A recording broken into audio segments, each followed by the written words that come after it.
be humble. Let this be a team thing, and somebody has to own it, right? And that person needs to be humble too. So, Oh, yeah. Well, and sometimes it's an idea to test for leadership.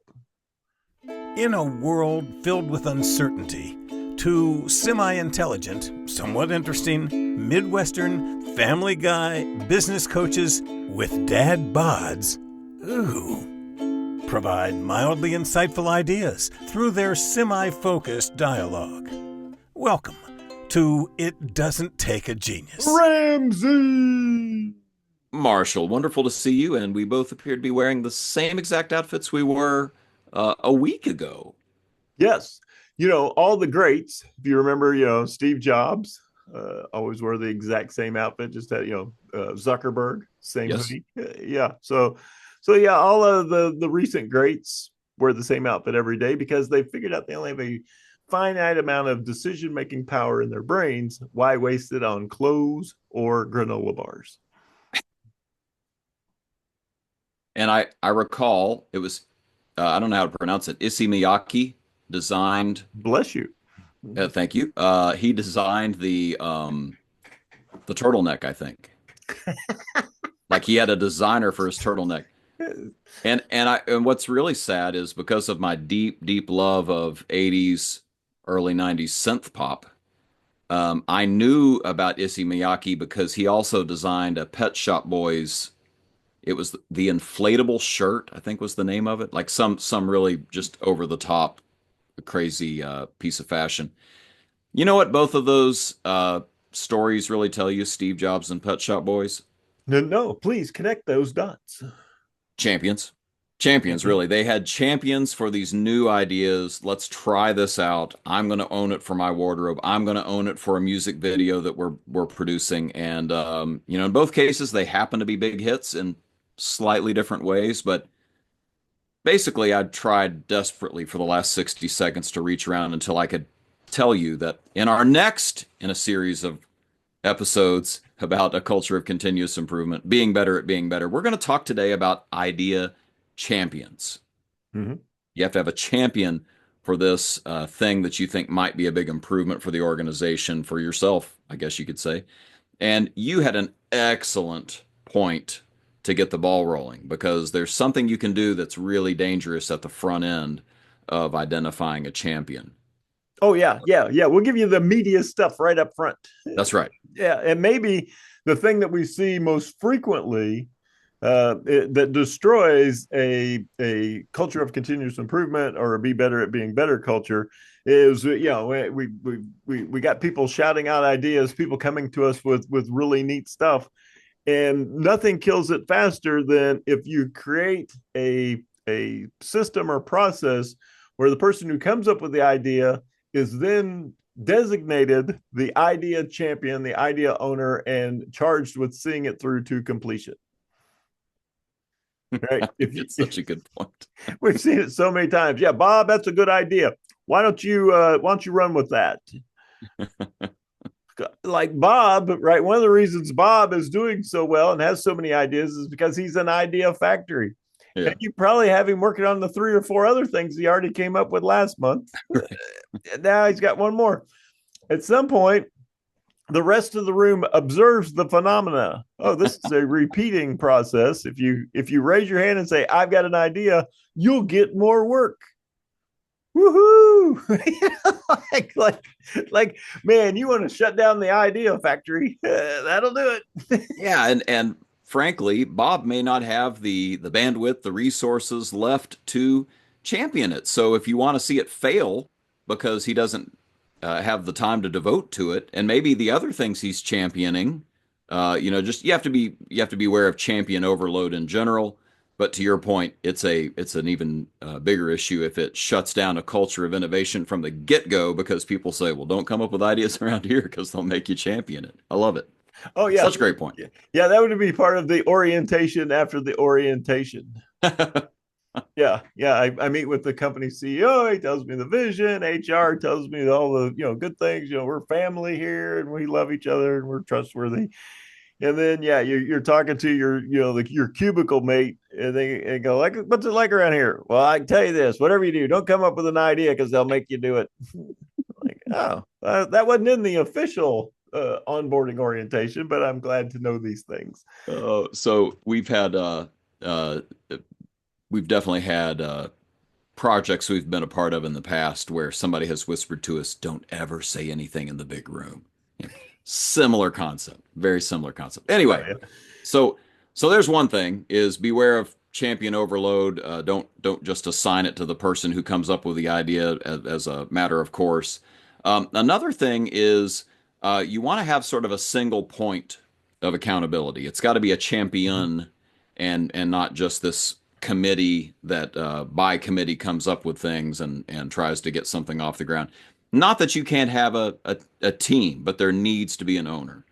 Oh yeah. And an example of that, we've all heard the story of the Post-it note. It's part of 3M's, a success story coming out of them. The mythology around this, is it's true that, he was working on something else and it didn't work out. I think it was a super glue, if I recall, but it turns into this, glue that just barely holds two things together. Well, there's a guy who's a colleague who is constantly having papers fall out of his hymnal.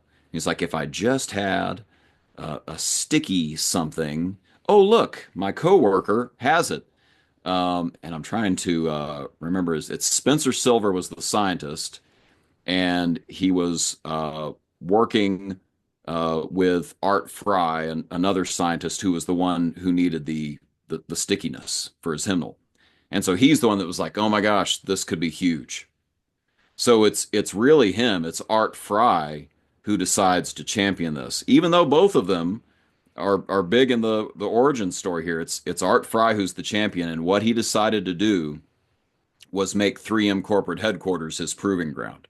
That was the that was the pilot project, just like we talked about in the last episode. And so he got the entire company some copies of the notes. They launched it in 4 cities initially. They had a different brand name at the time, I believe, and mixed results. But uh, but all of that, you have to go through all that messy middle of getting people to see the vision and what is it that this could do and why would we want to do this and let's try some things out and somebody's got to be in charge of making sure we print all these copies of these post-it notes and well, it was Fry. It wasn't the creator. It was Fry who was the scientist who said, "I'll champion this." So that's an example. It's helpful when you get it down to one person because they'll now we know where the responsibility lies. Oh yeah, yeah, yeah. So many times, right? We're in meetings and we're having a little brainstorming, an idea-a-thon, a guess-a-thon, right? We come up with some ideas what we want to do, Right. and then everybody goes, "That was a good meeting," Right. and they all stand up and start to leave. And it's our job many times to say, there's usually two questions. The first question is, all right, before we all leave, what did we decide to do? Yep. And then, sometimes they'll all sit back down like, oh, yeah, we didn't decide to do anything. So then we decide what we're going to do. And then I'm like, well, that seems like a great idea. Who's going to champion it? Who's the owner? Right. Oh man, yeah, we gotta make a decision and have somebody responsible. There could be accountability.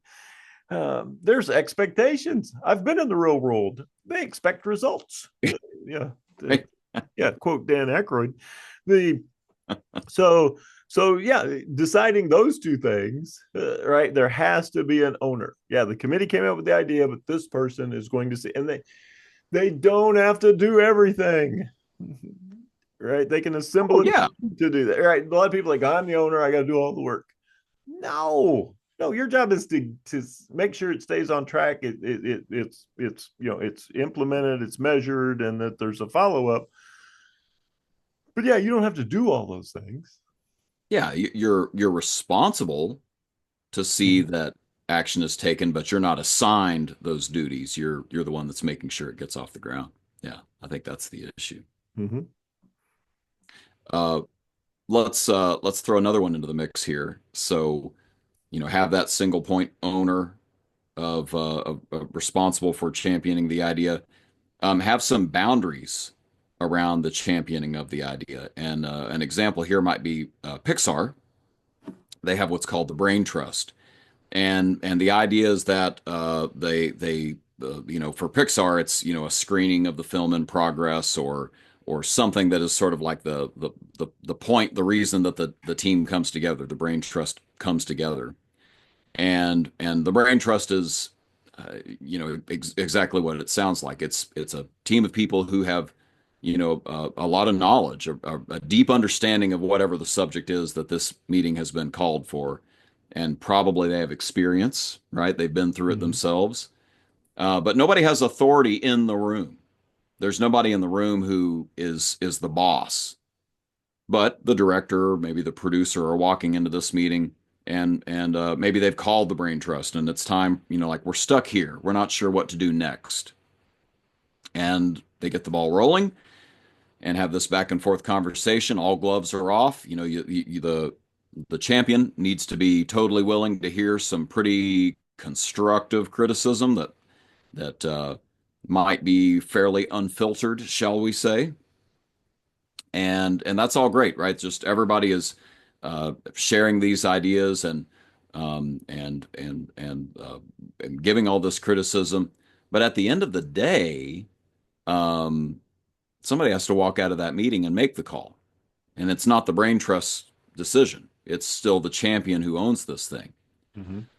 So the idea being that the champion maybe is calling for this feedback session to see what's going well, what's not going well, what could we do differently. But at the end of the day, they still own it. So there's boundary lines around where the champion's activities begin and where they end. Oh yeah, yeah. And you referenced producers and directors. Yeah, for some reason I'm watching these documentaries now on like the making of Lord of the Rings, and Yeah. with Peter Jackson as the director. And Bat Out of Uh, Hell. I mean, yeah, you've shared many of these with me. yeah, and then I started watching the making of Batman. The Mm, first serious movie about Batman with Michael Keaton, with Tim Burton as the Tim Burton. director. Yeah. And so there's always multiple producers when you watch the credits, and I was like, well, what did these people do? And so from watching the documentary, it appears that some of them are the boundary people. Okay. They're making sure that the movie's done by its release date, it stays on budget, which never does, but it stays as close as possible to the budget. And Yep. then there's producers who are offering up suggestions and ideas to the director. Okay. What if we did this, or how, what if does this character have to, and so they're kind of this like you're talking about, this idea fountain. And then apparently, right, all the movies that I've watched documentaries on have been successful. So I don't know if this happens every time, but in the movies that seem to work, at some point all those people go, it's the director's vision, right? We've set the boundaries, we've given them some feedback, we give them some ideas, let them make their movie. Yeah. And so then they back off enough that the director, this talented person, can see the project through to completion within those boundaries, and maybe incorporating the ideas that came back from from the people that they were seeking feedback from. Makes a ton of sense. Makes it Mhm. makes a ton of sense. And the idea here that really helps is, well, it's not even an idea. That's not fair. It's a mindset. Is a little thing called humility. Mhm. I've got to be humble enough to receive your feedback. You got to be humble enough to say, I'm giving this without any expectation of credit, right? You may not take my idea that I'm suggesting here. It helps if the entire organization is focused on we instead of me, to put it silly. But I think that part of what makes that work is it's not that everybody in the room needs to be the expert, right? Like we're getting people together that are knowledgeable, but you're not supposed to be sort of the lone hero, the the Wild West Lone Ranger who is the one who solves all of our problems. Be humble. Let this be a team thing.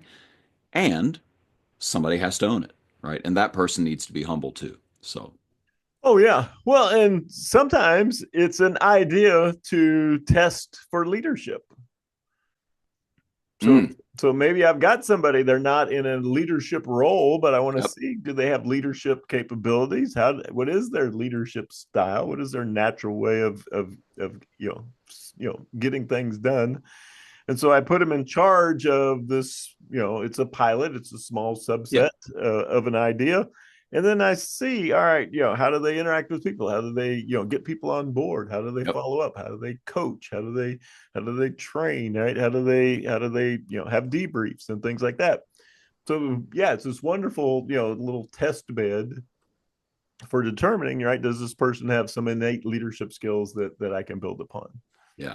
I love that. I love that. Let me inject one other way of looking at this, and it's maybe maybe you'll notice that a lot of our episodes for this series there are overlapping principles that apply, and so this one will be an example of that. There needs to be some sort of accountability checkpoint, if you will, as the champion goes through his or her work. And so this is news to me. I will have to give credit to Grok, the X, formerly known as Twitter AI, which is fascinating. I showed you some stuff Grok had processed around Aristotle's a book on ethics, and it was crazy, crazy what it had decided. By the way, it also decided that it wasn't human and couldn't be.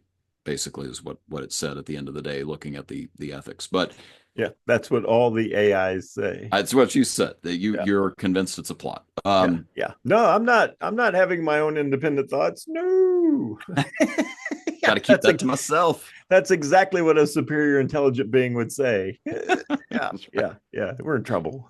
Yeah. So the example is from the company Intuit, and Intuit was actually the founder was trying to launch, and we talked about this last week. Overlap again.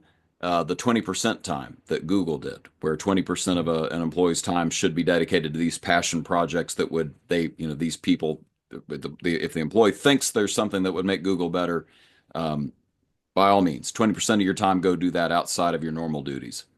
And the CEO was basically realizing it just doesn't work.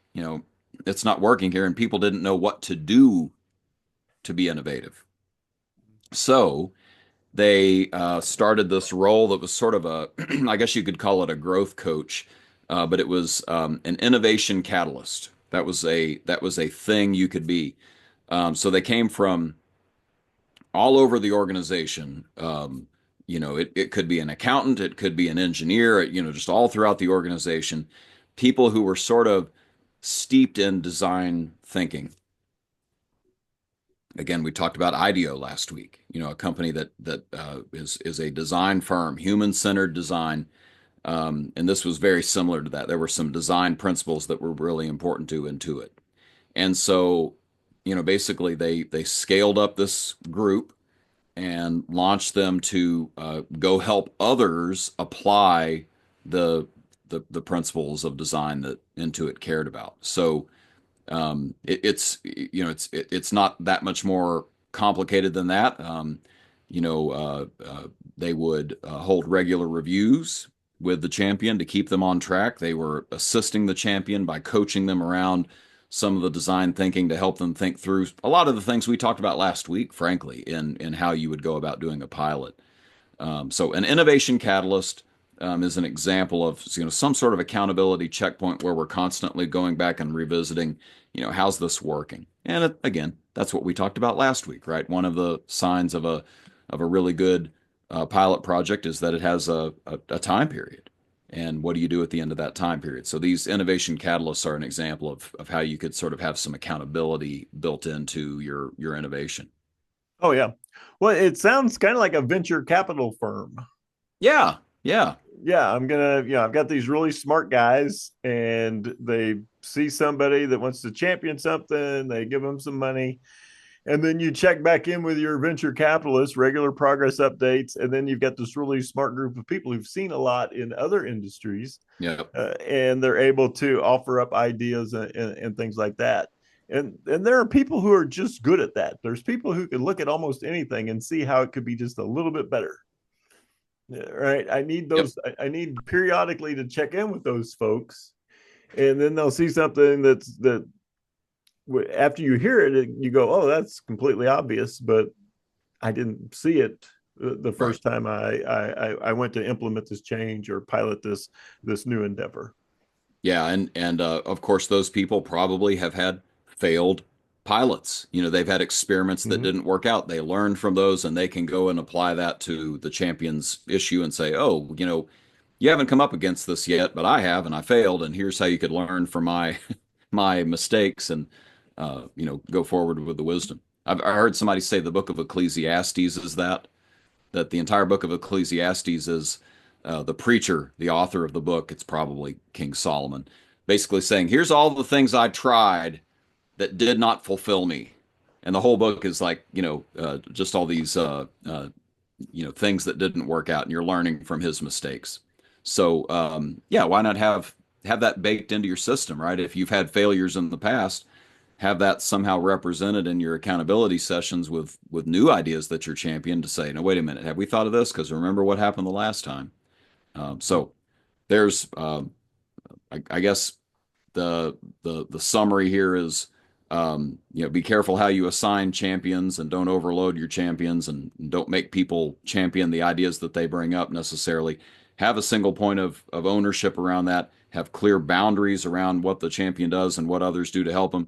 And then make sure there's some sort of accountability in the system where they're getting the help and assistance they need as they start to make progress reports on how it's going. Anything else you'd add to that about champions, Mike? I think the last thing that I would add would be the celebration. These people need to be held up in high esteem and celebrated. Yep. And when they're successful, we celebrate. When they fail, we celebrate. Yes. Not the failure, but the effort, the attempt. Right. The attempt was worthy. They gave it, they're all, it didn't work out like they planned. But as an organization, culturally, we admire the risk taking. We admire the people who are willing to try new things. 100%. And we celebrate that. We memorialize that and encourage more people to do that. I love that. And in fact, we're going to talk about that. We've got one more episode probably on this culture of innovation being better at being better. And it's going to be about the check-ins. And of course, there's the final check-in, the celebration, but there are other check-ins along the way they're just a really big deal that are worth. We've hinted at it for probably 4 episodes straight now, and we're going to talk about sort of what that check-in meeting might look like in our I think final episode in this series. So more to come. Awesome. And we'll throw it over now to our champion from the very beginning, our narrator, Mr. Wolf. True words. Take it away, my man. And that, I guess, is that. It doesn't take a genius. No rights reserved, nothing trademarked, copyrighted, or even original. Feel free to give it to anyone, anytime, using any and all media formats. Warning, Mark and Mike may or may not make another one. I'm your announcer, and I did not get paid a nickel to do this. They won't even let me tell you my name. So until next time, if there is a next time, stay safe, be well. That's good enough.